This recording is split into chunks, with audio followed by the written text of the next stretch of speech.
শামীম প্রশ্ন করেছেন, দুর্নীতির টাকা দান করে দিলে গুনাহ মাফ হয়ে যাবে কি? যে দেখুন, দুর্নীতির টাকা মানে আপনি আপনার গুনাহ মাফ হবে না। আপনি দুর্নীতি করে টাকা অর্জন করেছেন, যার থেকে আপনি টাকাটা দান করে দেবেন সওয়াবের নিয়ত ছাড়া। হয়তো আপনি ঘুষ খেয়েছেন, কিন্তু হঠাৎ করে আপনার অনুশোচনা জেগেছে যে আমি তো মহা অন্যায় করেছি, অনেকগুলো টাকা আমি মানুষের কাছ থেকে নিয়েছি, এই টাকাগুলো তো আমার না, অবৈধ টাকা। তখন আপনি সওয়াবের নিয়ত ছাড়া এই টাকাগুলো দান করে দেবেন, আপনি কোনো সওয়াব পাবেন না। তবে যাদের টাকা আপনি গজব করেছেন, যাদের টাকা আপনি ঘুষ হিসেবে নিয়েছেন, ওনারা যদি মারা গিয়ে থাকে, যদি আপনি ওনাদেরকে চিনেন, তাহলে ওদের কাছে আপনি পৌঁছে দেবেন, ফেরত দেবেন।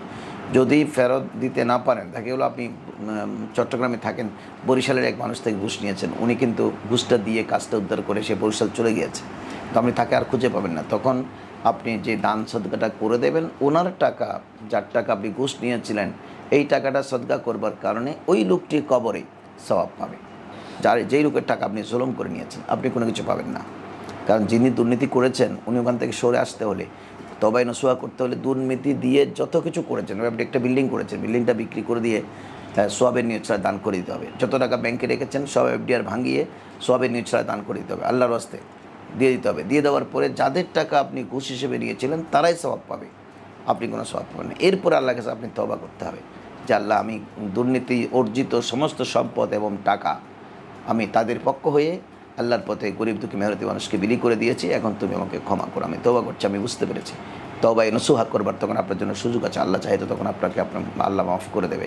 এই হচ্ছে পথ। কিন্তু আপনি বিল্ডিংটা করে ফেলেছেন দুর্নীতির টাকা দিয়ে, ওটার ভাড়া পান 1 লাখ টাকা, এখন আপনি সাধু সেজেছেন, প্রত্যেকদিন 1 লাখ টাকা বেতন, ওটা মাসে উঠান, ওটা দিয়ে খুব সুন্দর করে চলেন, অনেক লম্বা দাঁড়িয়ে রেখেছেন, 5 ওয়াক্ত নামাজ পড়েন, মসজিদে গিয়ে সভাপতি আপনি, মসজিদ কমিটি বলে যে এত মোত্তাকি মানুষ কোথায় পাবো, ওনাকে সভাপতি করে দেন। কিন্তু আপনি যে দুর্নীতির টাকা দিয়ে বিল্ডিং করেছেন, সেই বিল্ডিংয়ে ইনকাম খাচ্ছেন, আপনি প্রতিনিয়ত কিন্তু হারাম খাচ্ছেন। হারাম খুরকে কি মসজিদ কমিটির সভাপতি করতে পারে? হারাম খুর নামাজ পড়লে কী লাভ হবে? রাসূল ইসলাম বলেছেন, যার পেটে একটি দানা অবৈধ ঢুকবে, 40 দিন তার মকবুল ইবাদত ক্যান্সেল হয়ে যাবে, 40 দিন তার ইবাদত গ্রহণযোগ্য হবে না। সুতরাং আপনাকে দুর্নীতি থেকে বেরিয়ে আসতে হলে, দুর্নীতি দিয়ে যা কিছু করেছেন সব কিছু আল্লাহর রাহে দান করতে হবে।